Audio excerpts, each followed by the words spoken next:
राम मंदिर, हनुमान गढ़ी मंदिर, तमाम मंदिरों पर चर्चा आप करते हैं। हिंदुओं की आस्था के साथ खिलवाड़ आप करते हैं और फिर सड़कों पर हो हल्ला आपकी ही पार्टी करती है। जिस पार्टी का जिक्र किया जा रहा है, ये पार्टी है भारतीय जनता पार्टी। हाल फिलहाल में बीजेपी के मध्य प्रदेश से एक विधायक है जिनका बयान काफी विवादों में देखा जा रहा है।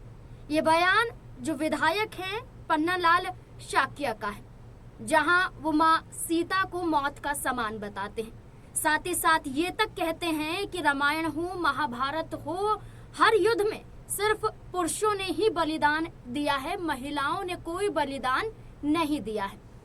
ऐसा कहते ही हर कोई उनकी आलोचना करता हुआ नजर आए, लेकिन अब तक मध्य प्रदेश के मुख्यमंत्री मोहन सिंह यादव ने उन पर कोई एक्शन नहीं लिया, या बीजेपी के किसी भी एक बड़े चेहरे ने खुलकर ये नहीं कहा कि आपने गलत बयान दिया है, आपको माफी मांगनी चाहिए जनता के समक्ष, क्योंकि जनता के समक्ष ही आपने ये बयान दिया था। इस बयान के बाद कांग्रेस पार्टी लगातार बीजेपी को घेर रही है और इन तमाम मुद्दों के जरिए ये जवाब चाहती है कि आखिरकार आप कुछ भी कह सकते हैं और इसके बाद आम जन कोई मुद्दा उठाए तो आप उन पर गंभीर आरोप लगा देते हैं। इन तमाम मुद्दों पर चर्चा करेंगे, इन बयानबाजियों पर चर्चा करेंगे और जानने की कोशिश करेंगे कि मध्य प्रदेश में बीजेपी इतनी शांत क्यों है।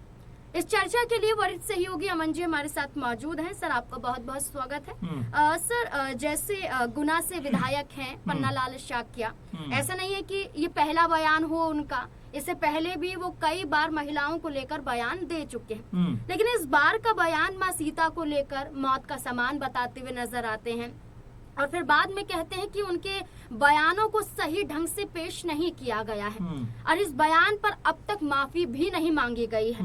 माफी ना मांगना क्या बताता है? देखिए, पहली बात तो जब ये बयान दे रहे तो उस वक्त बीजेपी की एक और महिला विधायक मंच पर मौजूद थी। उन्होंने बाकायदा टोका कि आप ये किस तरह की बयानबाजी कर रहे हैं, तब तो कहीं जाकर वो खामोश होते हुए दिखाई पड़े। तो ये जो पन्ना जो कह सकते हैं कि जो शाक्य विधायक है बीजेपी के, ये पहली दफा नहीं है जब इस तरह के अनाप बयानबाजी करते हुए नजर आते हैं। इससे पहले भी कई दफा ऐसे बयान निकलकर सामने आए जहां पर पार्टी ने बाकायदा इनको फटकार भी लगाई, लेकिन ये ऐसा लगता है कि पन्ना जो शाक्य विधायक है बीजेपी के, ये अपनी जो बदजुबानी उससे बाज नहीं आने वाले और लगातार उसी तरह के बयानों को रिपीट करते हुए दिखाई देते हैं। वहीं अगर हम इसको दूसरे नजरिए से भी देखें कि एक तरफ बीजेपी लगातार राम के नाम पर राजनीति करती है, लगातार जो है हमेशा ये बात कहती रही है कि भाई राम मंदिर हमने बनवाया, तमाम मुद्दों को लेकर जो है लोगों के सामने अपनी जो है बातों को रखती है। के मुख्यमंत्री योगी आदित्यनाथ कहते हैं जिन्होंने चंदा नहीं दिया है वो चंदे की बात ना करें। यही बात हो रही बार बार कि जो चंदा नहीं दिया है वो चंदे की बात ना करें। इसका मतलब आप इस तरह का बयान देकर ये कहना चाहते हैं कि हाँ, चंदा हमने चोरी किया है।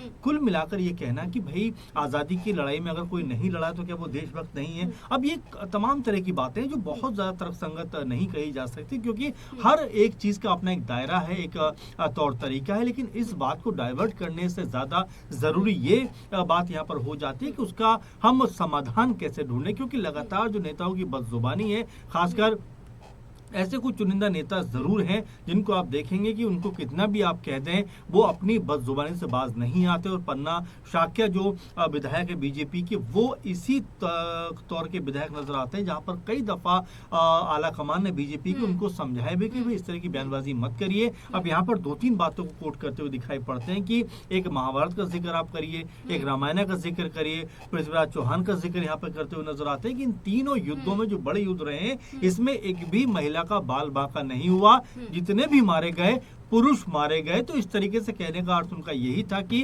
महिलाओं की युद्धों में कोई हानि नहीं होती, जितने भी लोग मारे जाते हैं वो पुरुष मारे जाते हैं। इस तरह की बात को वो कहते हुए नजर आए कि लाखों लोग मारे गए लेकिन एक भी महिला की मौत या एक भी महिला इन पूरे युद्धों में नहीं मारी गई। तो ये जो बयान है अपने आप में कंट्रोवर्शियल बयान है, क्योंकि यहाँ पर सीता माँ को लेकर बात कहते हुए नजर आते हैं, जिनको हमारे हिंदू समुदाय में आस्था का एक बड़ा प्रतीक माना जाता है, लेकिन जब इस तरह की बयानबाजी होती है, जब इस तरह की भाषा का प्रयोग मंचों से करते हैं, तो आखिर बीजेपी आला कमान खामोश कैसे रहता है। और आपने जिक्र किया कि मुख्यमंत्री जो मोहन यादव है अब तक खामोश है, कोई बयानबाजी उनकी तरफ से नहीं हो रही। तो बिल्कुल इस पर सवाल उठते हैं कि भाई आप जिम्मेदार पद पर बैठे हुए हैं, लेकिन उसके बावजूद भी अगर आप ही की पार्टी के विधायक इस तरह की बात करते हैं, इस तरह के विचारों को सामने रखते हैं, तो उसकी तुरंत आलोचना होनी चाहिए और उनके ऊपर कार्यवाही भी होनी चाहिए। अच्छा, कार्यवाही की बात करें तो ऐसे कई बयान और ऐसे कई बार पार्टी एक्शन ले चुकी है जो अनुशासनहीनता का जिक्र करते हुए कहा जाता है कि अनुशासन में रहिए, पार्टी की भी मर्यादा होती है। लेकिन अगर हम देखें कि अपनी ही सरकार के खिलाफ कई बार खड़े हो चुके हैं और अपनी ही सरकार में मंत्रियों के खिलाफ मोर्चा खोल चुके हैं, जिसमें ये कहा जाता है कि सिंधिया गुट से वो खासा नाराज रहते हैं। कई बार देखा गया है कि सिंधिया गुट के जो भी सरकार में मंत्री हैं उन पर कई बार उंगलियां उठाई हैं। और ऐसे में देखा जाए तो ये सिर्फ 2 बार के विधायक हैं, अभी 2023 में जीते और इससे पहले जीते। इससे पहले सिर्फ आरएसएस का एक चेहरा, इसके अलावा उन्होंने कोई भी एक बड़ा मुकाम हासिल नहीं किया।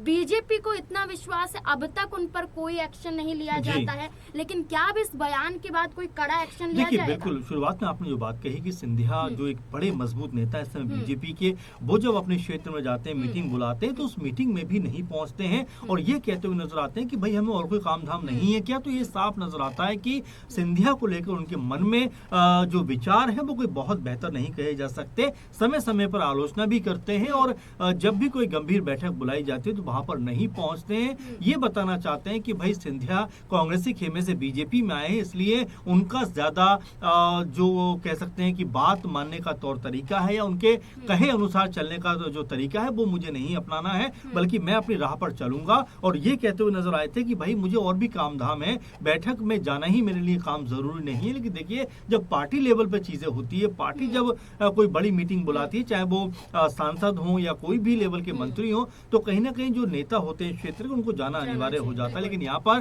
पन्ना शाक्या जो बीजेपी विधायक है, उनको भी जो है वो उनकी बात भी अनसुनी करते हुए दिखाई पड़ते, तो समझ में आता है कि किस तरीके से अब मध्य प्रदेश का माहौल बनता हुआ दिखाई पड़ता है, जहां पर ऐसा लगता है कि अपनी ढपली अपना राग वाली बात है। क्योंकि इससे पहले आपको याद होगा सोफिया को लेकर भी तमाम बीजेपी नेताओं ने अनाप शनाप बयानबाजी की थी, उस बात को लेकर भी कहीं ना कहीं घिरते हुए दिखाई पड़े थे। क्योंकि इस तरह की बदजुबानी किसी भी को भी नहीं करनी चाहिए। कैलाश विजयवर्गीय भी तमाम दफा ऐसे बयानों में घिर चुके हैं। तो कपड़ों को लेकर अभी कुछ दिनों पहले ही जब दूषित पानी को लेकर जो मामला सामने आया तो उस समय उनकी बदजुबानी देखी गई थी। तो ये तमाम ऐसी बातें हैं जो लगातार बीजेपी खेमे की तरफ इशारा करती हैं कि क्या इन नेताओं के ऊपर कोई कार्रवाई नहीं होती, इसलिए इनके हौसले बुलंद होते हुए दिखाई पड़ते हैं। क्योंकि अगर आप पन्ना शाक्या की बात करें तो जिस तरह से वो बयान दे रहे थे, उसके बाद में जो महिला विधायक है प्रियंका, वो उठकर सामने आती है और उनको खामोश या चुप कराती हुई दिखाई पड़ती है।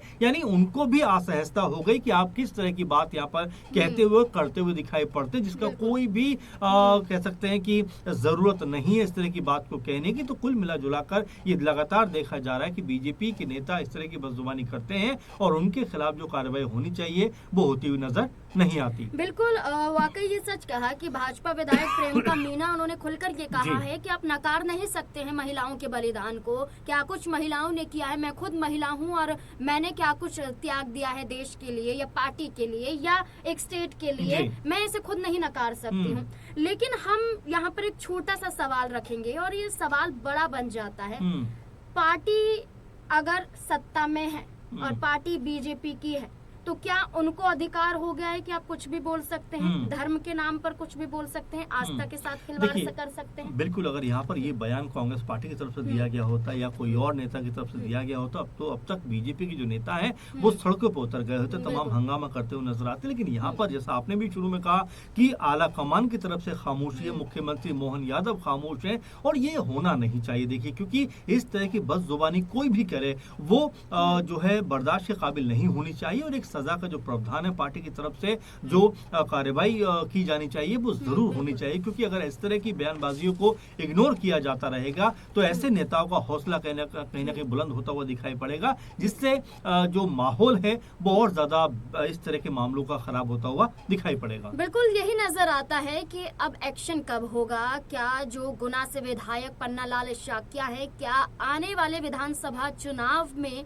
बीजेपी उन पर अंकुश लगा सकती है, या अभी कोई ऐसी कार्यवाही के आदेश दिए जा सकते हैं? आपको क्या लगता है पन्नालाल शाक्या के इस बयान को लेकर? अपनी राय हमारे साथ जरूर साझा करें। धन्यवाद।